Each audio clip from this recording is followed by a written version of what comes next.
Perfecto, muy buenos días. Vamos a comenzar nuestra escuela dominical, abriendo por favor nuestras Biblias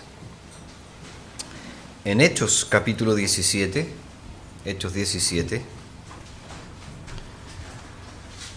Solamente vamos a leer una parte del versículo 6, la segunda parte, Hechos 17, verso 6.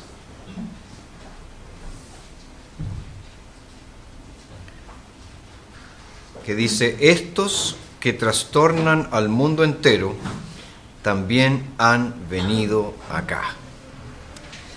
Palabras están en el contexto de la llegada de Pablo a Tesalónica, y como era su costumbre, entra primero en una sinagoga, comienza a anunciar allí el Evangelio.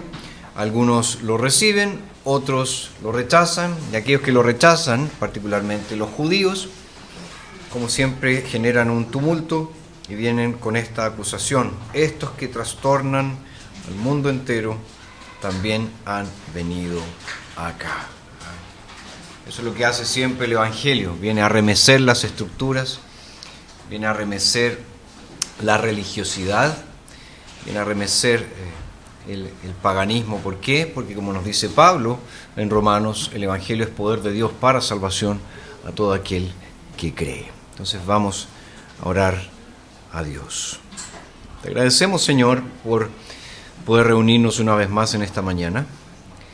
Agradecidos de poder disfrutar este día del Señor juntos, adorando tu santo nombre y escuchando tu voz.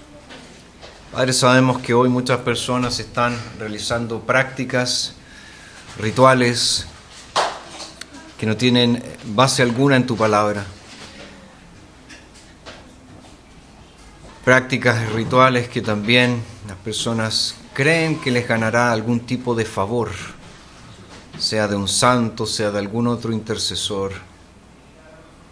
Pero nosotros sabemos que hay un solo Dios en los cielos y un solo mediador, y ese es Cristo Jesús. Padre, rogamos que ese velo que cubre los ojos de tantas personas pueda ser removido, para que puedan ver con claridad el Evangelio del Señor Jesucristo. Y a nosotros danos celo por predicar esta palabra, por hacer lo mismo que Pablo hizo en Tesalónica, valientemente anunciando que Cristo es el Mesías prometido, Cristo es el Salvador del mundo. Ayúdanos, Padre, a que las personas digan de nosotros lo mismo que dijeron de Pablo y sus compañeros, que estamos trastornando al mundo, que estamos remeciendo al mundo entero, que las estructuras mundanas se mueven delante de la predicación de la salvación en Cristo Jesús. Eso fue lo que nuestros antepasados, nuestros padres en la fe, los reformadores hicieron en su tiempo. Eso fue lo que los apóstoles hicieron en su tiempo, y es lo que tu iglesia ha sido llamada a hacer siempre. Presentarse como aquellos que tienen un mensaje realmente relevante, realmente transformador, realmente salvador. Así que ayúdanos a recibir esta herencia y a ponerla en práctica con fe y con sumisión a ti. Pedimos todo esto en el nombre de Jesucristo, nuestro Salvador. Amén. Bueno, durante este mes de octubre, como ya lo dijimos la semana pasada, vamos a enfocarnos en la escuela dominical y también en nuestros cultos a rescatar algunas verdades que nos han sido legadas por la Reforma Protestante. Y es por eso que hemos titulado a esta serie Recordando la Reforma. Y si ustedes hacen memoria, la semana pasada hablábamos de qué se trató realmente la Reforma, porque pueden haber diferentes pareceres, diferentes opiniones, diferentes interpretaciones, pero nosotros quisimos dejar bastante en claro que la esencia misma de la Reforma estaba relacionada con la adoración a Dios, con la verdadera adoración a Dios. Y porque Dios no estaba siendo realmente adorado como Él quiere en su palabra, es que fue necesaria una reforma.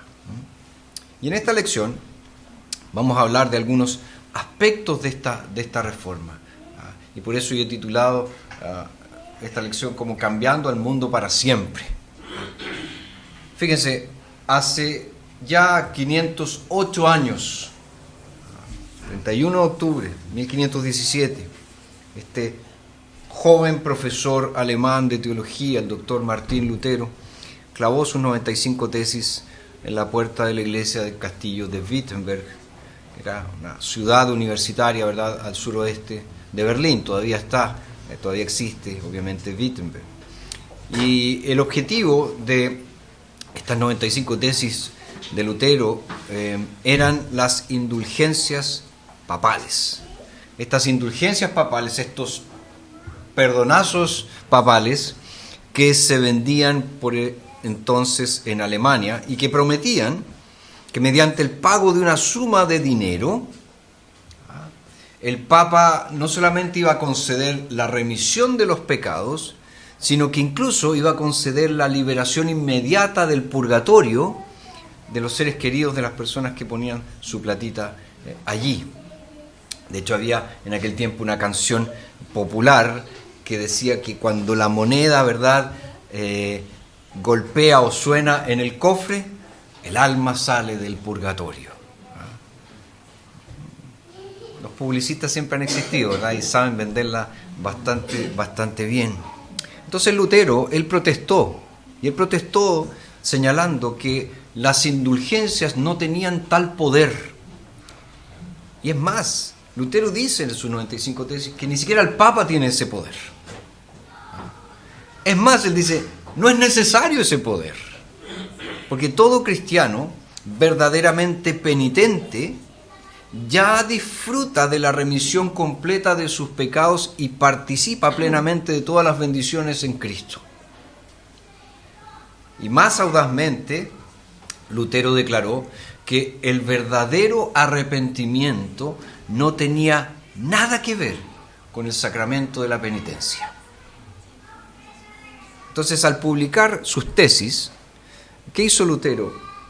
Él simplemente estaba siguiendo un procedimiento académico habitual. Es decir, él esperaba tener una discusión académica con sus colegas universitarios acerca de este asunto, acerca de las indulgencias. Pero Lutero rápidamente se desilusionó, porque, como él recordaría años después, él, a causa de esas 95 tesis, se vio acusado de demoler el cielo y de consumir la tierra con fuego. Entonces el 31 de octubre de 1517 marca este nacimiento de la Reforma, y para cuando Lutero muere en 1546, fíjense, en Inglaterra Enrique VIII ya había abolido el poder papal. En Escocia, Patrick Hamilton había sido martirizado en St. Andrews por causa de su fe evangélica. Juan Calvino ya había publicado su primera edición de la Institución de la Religión Cristiana. Y John Knox estaba acompañando a George Wishart en sus viajes de evangelismo. O sea, fíjense, Europa se encontraba en una efervescencia de reforma, en una efervescencia de revolución religiosa. Ahora, en las 95 tesis solo se vislumbraban pequeños brotes de reforma, pero fueron las que impulsaron, ¿verdad?, el comienzo de una nueva era, y que de hecho podríamos decir que la Reforma salvó a la Iglesia de una decadencia terminal y empezó a infundir una nueva energía en la vida religiosa, transformando la vida, transformando la cultura de Europa para siempre. Es cierto que hoy en día tú vas a Europa y poco queda, parece, de la Reforma. Pero aún así, la Reforma cambió el mundo para siempre. Ahora la pregunta es, ¿por qué sigue siendo tan importante para nosotros hoy? ¿Por qué tenemos que recordar esto? ¿Y por qué tenemos que seguir ahondando en los anales de la historia y traer a la luz una y otra vez este asunto? Bueno, principalmente por tres cosas que vamos a mencionar hoy. La primera de ellas tiene que ver con el hecho de que la Reforma recuperó la doctrina cristiana de la salvación. Recuperó la doctrina cristiana de la salvación. Lutero, acuérdense, él se sentía atormentado con la pregunta: ¿cómo puedo reconciliarme con Dios?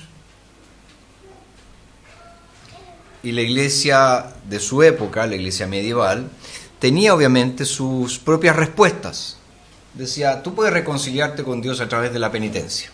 Si realmente eres penitente, si realmente te autoflagelas, si realmente te niegas a ti mismo, si realmente sometes tus deseos, realmente estás arrepentido permanentemente, te puedes reconciliar con Dios.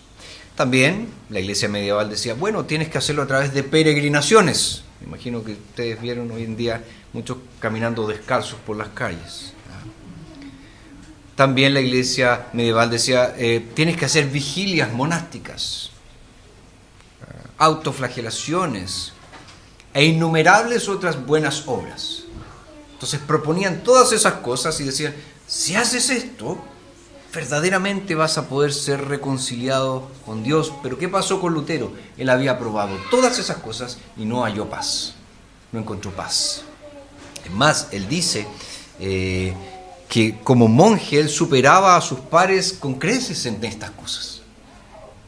Y tenemos relatos, ¿verdad?, de que en cierta ocasión su confesor le dijo: ya basta. Cuando tenga un pecado realmente importante, ven a confesarte conmigo. Y ya no doy más con tu lecera.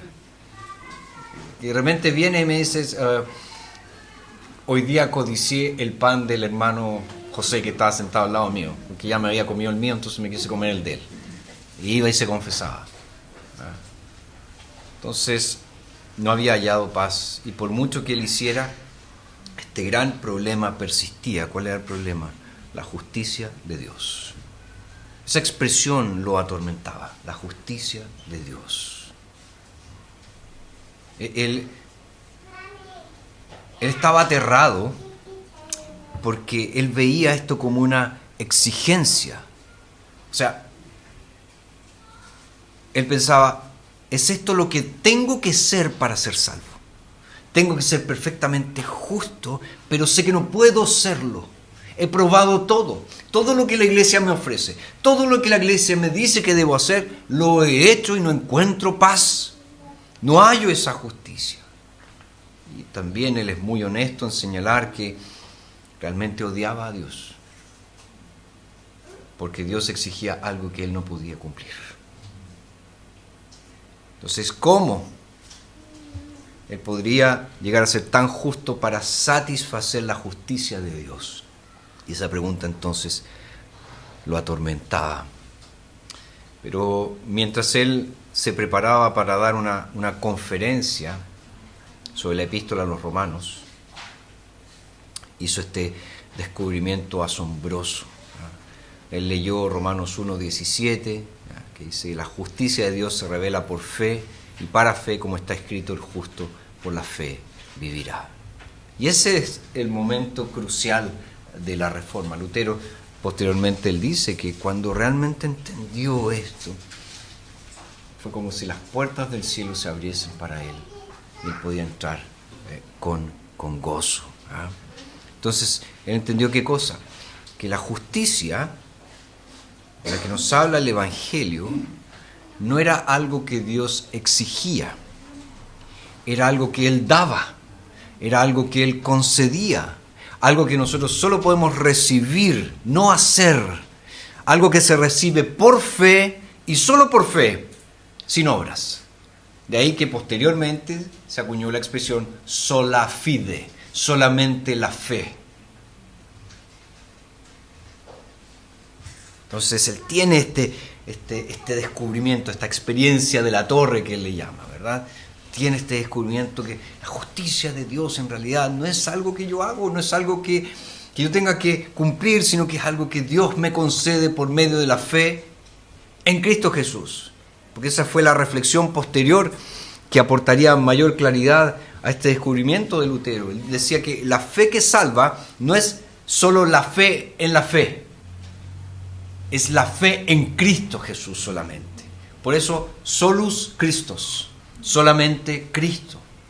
Porque algunas personas, lamentablemente, incluso algunos que podríamos catalogar como evangélicos, piensan que es la fe lo que los salva. Yo creí, por eso soy salvo. Pero la fe no salva a nadie. Cristo es el Salvador. ¿La fe qué es? Es el medio por el cual nos apropiamos de la salvación que Cristo Jesús obtuvo y ofrece para nosotros.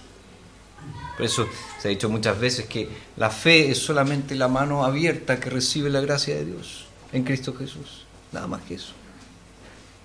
Entonces tengamos ojo, porque algunas personas realmente piensan que la fe es algo que ellos hacen y por eso son salvos. Por lo tanto, la fe se transforma en una obra. Pero la fe, nosotros sabemos, por lo que Pablo nos dice en Efesios 2, que es un don de Dios, es un regalo de Dios, que Dios concede ¿para qué? Para que nos apropiemos de esta salvación que es ofrecida en Cristo Jesús. Fíjense, si Jesús no hubiese muerto por nosotros, obviamente pereceríamos eternamente. Pero ahora nosotros, los cristianos, los impíos que creemos, somos perdonados. Ojo, no después de haber dejado de ser pecadores, ni de haber vencido el pecado, sino siendo aún pecadores, como dice la Escritura. Y esta es la gran paradoja de Lutero, ¿verdad? Que somos a la vez justos y pecadores. Simul justus et pecadores, decía Lutero. Simultáneamente, justos y pecadores. Es decir, injustos en nosotros mismos, pero justos en Cristo que murió por nosotros. Y esto entonces es lo que hace la fe.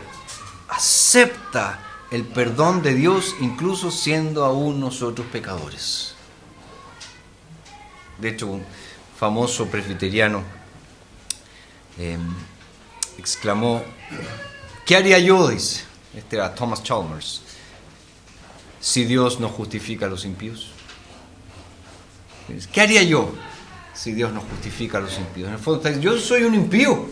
¿Y Dios qué hace? Justifica a los impíos. Él salva a los pecadores. No a aquellos que han dejado de ser pecadores, no, a los pecadores que vienen a Cristo Jesús y lo reciben como Señor y Salvador por medio de la fe. Y fíjense, es el mayor legado, este mensaje es el mayor legado que nos ha dejado la Reforma.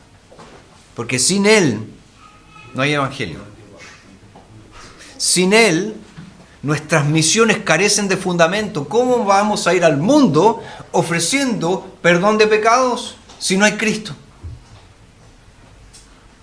¿Cómo vamos a ir al mundo con un mensaje transformador, con un mensaje que realmente trastorne las estructuras, si no hay un Cristo que murió por pecadores?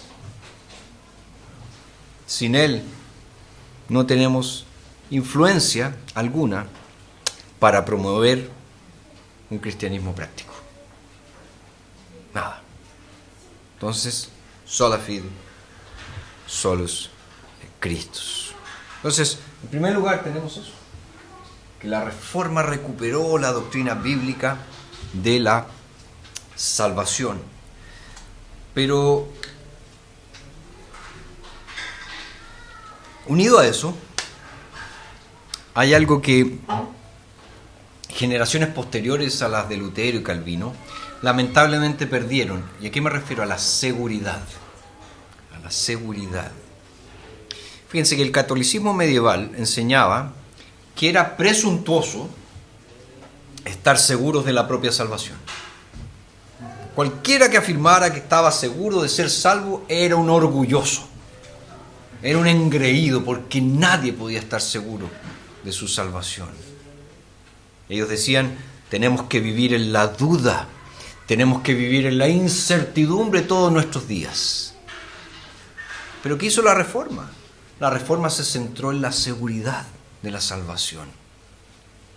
En cierto momento, Lutero, de hecho, elogió a los jóvenes por su audacia de no tener que soportar las dudas y los temores que habían plagado a la generación anterior, porque les habían enseñado, ¿verdad?, a dudar siempre de que eran salvos, a no estar seguros de la salvación, a tener miedo de ser condenados al infierno. Imagino que alguno de ustedes escuchó alguna vez expresiones tales como algo así como esperemos estar confesados. Cuando Cristo venga, esperemos estar confesados. En fin, incertidumbre. Ahora, en Juan Calvino, este tono, este mensaje de la certeza, de la seguridad, es mucho más claro. Porque para Calvino, la fe es certeza. Él dice que es un conocimiento firme y seguro del favor divino hacia nosotros, de que Dios está por nosotros. O como dice en uno de sus sermones sobre Gálatas, clamamos, afirmamos que Dios es nuestro Padre, dice, con voz potente y absoluta certeza. Él es nuestro Padre.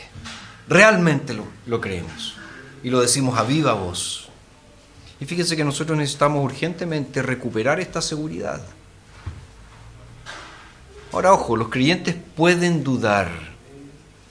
E incluso, al igual que Lutero, pueden verse acosados por la depresión.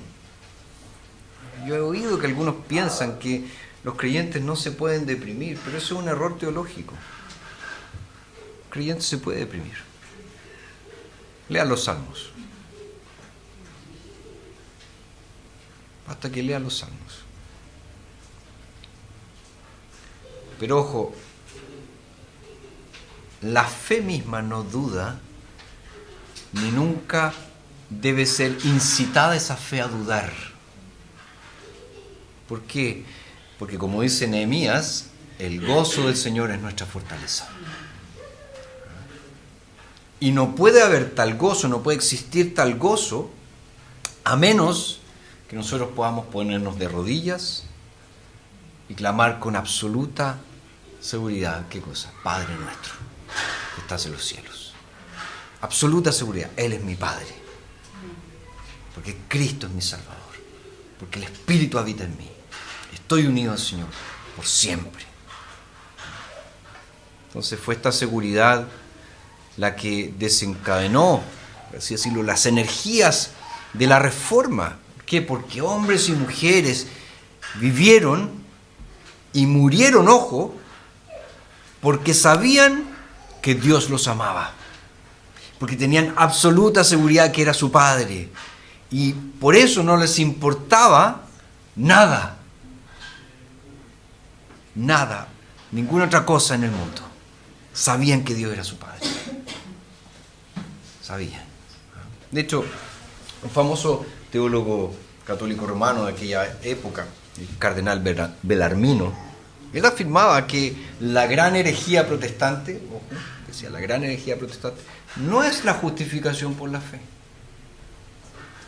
La gran herejía protestante es la seguridad de la salvación. Y él daba la razón. ¿Por qué? Porque si no depende de la iglesia, estamos perdidos. Por causa del sacramentalismo católico romano,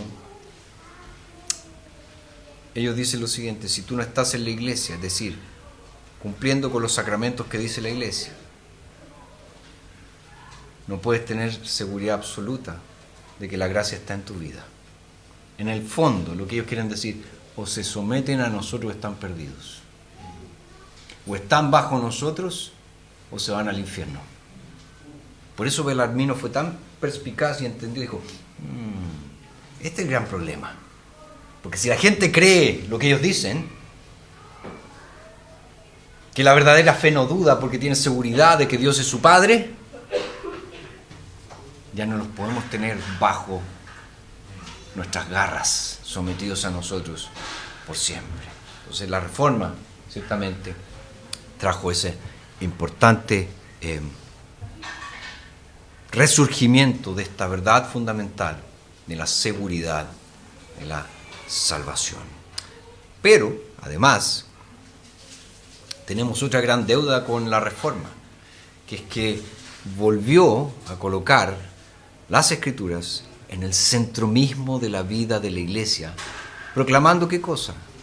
La Biblia como la única regla de fe y práctica. Sola Escritura, solamente la Escritura. Decían, ¿verdad?, que solo la Escritura, o en las Escrituras, o por medio de las Escrituras, todas las doctrinas deben ser juzgadas. Todo el culto debe ser regulado. Y el poder de todo rey o emperador debe ser restringido por las Escrituras. Por las Escrituras. Entonces, para la Reforma, sola Escritura imperaba. Pero eso no era todo. Fíjense que durante siglos la Biblia había estado encerrada en lo que se conoce como la Vulgata Latina, una versión de la Biblia en el latín, que en aquella época era una lengua desconocida para el común de las personas, e incluso era una lengua desconocida para la mayoría de los sacerdotes. Ni siquiera los sacerdotes podían leer la versión de la Biblia que tenían ahí. ¿Y qué hizo la Reforma? Entregó la Biblia al pueblo, en sus propias lenguas, en sus propios idiomas. De hecho, el propio Lutero fue un maestro de la traducción. Todos saben que Lutero es considerado prácticamente el padre del alemán moderno.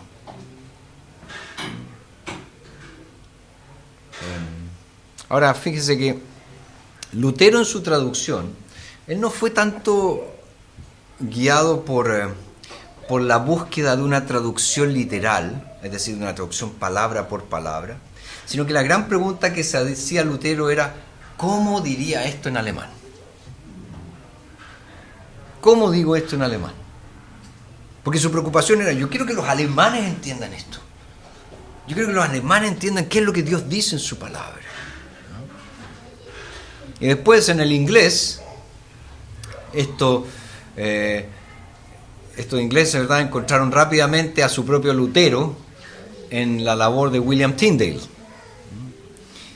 que él hizo una traducción del Nuevo Testamento, y esa traducción que él hizo en el continente, porque estaba exiliado, arrancado, ¿verdad?, lo querían matar, esa traducción llegó rápidamente a los puertos de Easter Ross, tan solo 10 años después de que Lutero hubiese publicado sus 95 tesis. Y la obra de Tyndale influyó profundamente en todas las traducciones inglesas posteriores, especialmente la famosa versión autorizada, la King James Version, que ellos le llaman, que sirvió también de base para nuestras traducciones al español.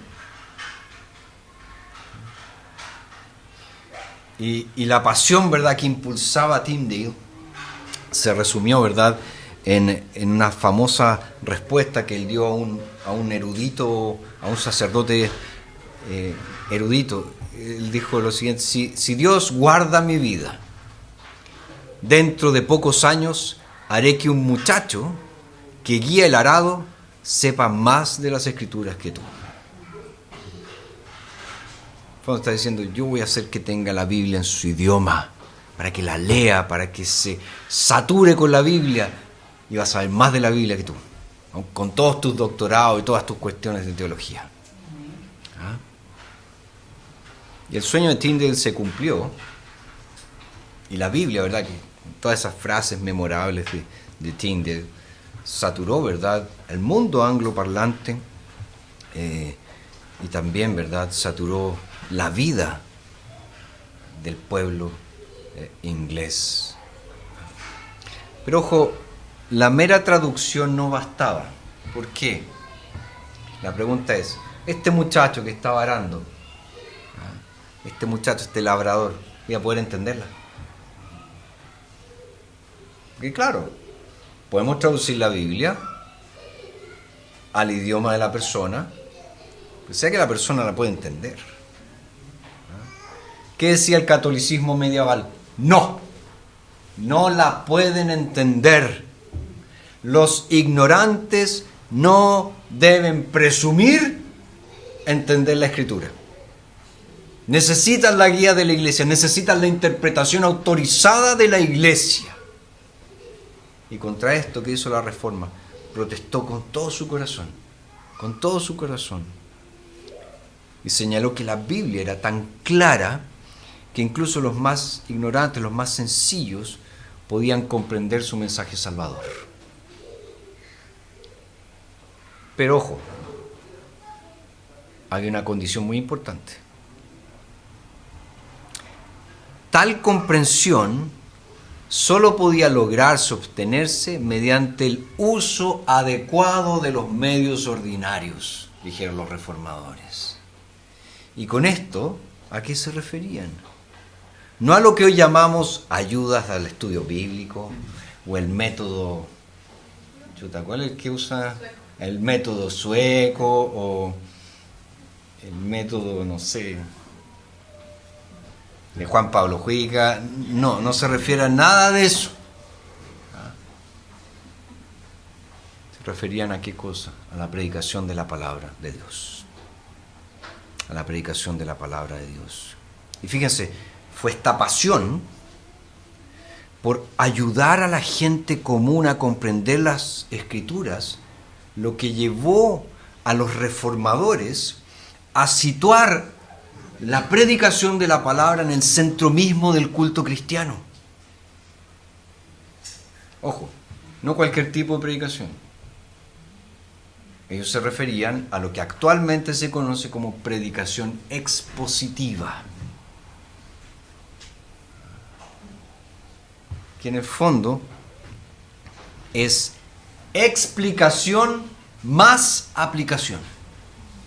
Esa es la predicación expositiva, bien sencillamente. Explicación más aplicación. Como un erudito de Calvino escribió, sin explicación no es expositiva. Sin aplicación no es predicación. Entonces la explicación se centraba en qué? En lo que el texto realmente dice.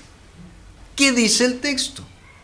Y la aplicación se centraba en qué? En los desafíos, consuelos que presenta a la congregación el predicador, esta congregación que está sentada frente a él.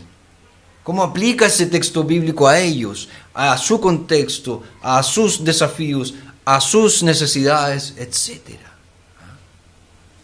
Y esta era la forma clásica entonces de la predicación protestante, que con frecuencia, aunque no siempre, implica ¿qué cosa? Una explicación paciente, verso por verso, libro por libro de toda la Biblia. Y fíjense que este tipo de predicación, defendida por los reformadores, evitaba todo tipo de pretensión, o mejor dicho, toda pretensión de originalidad humana. No querían ser originales, no querían ser novedosos, solo querían predicar la Biblia, lo que Dios había revelado en su palabra, nada más que eso. También los reformadores evitaban cualquier tipo de referencia personal. Que hay algunos predicadores que cuentan puras historias personales. El otro día salí, el otro día, yo estaba orando, el Señor me dijo tal cosa. Solo se trata de ellos. Pero aquí no, lo que el texto dice, que dice la Escritura, que dice la palabra de Dios. Ellos se conformaban ¿con qué? Con servir al texto. Servir al texto.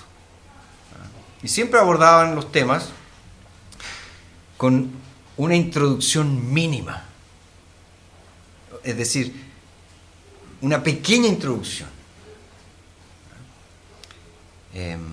Y de ahí pasaba inmediatamente a la exposición del texto y después a la aplicación. Yo sé que los homiléticos actuales dicen, no, sí, tiene que hacer una buena introducción, porque con la introducción tú captas la atención de la gente.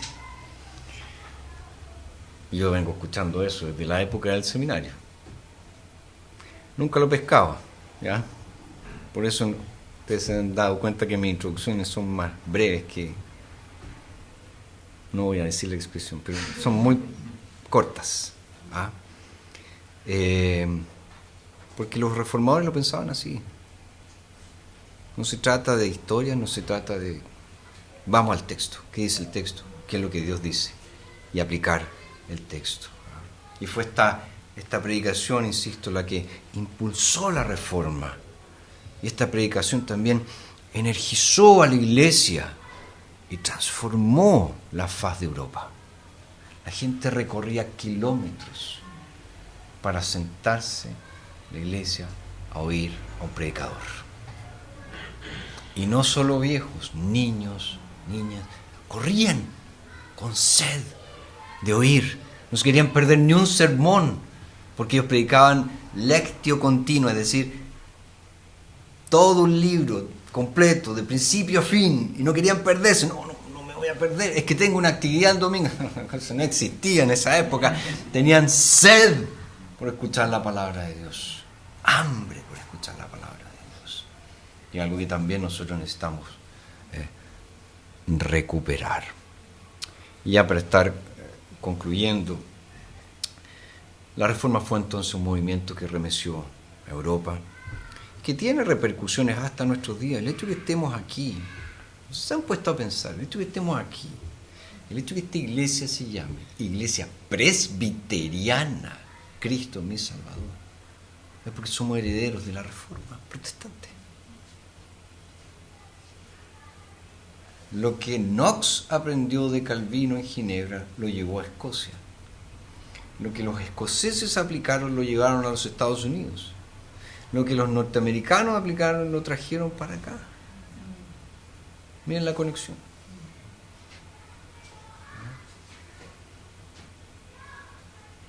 Ahora,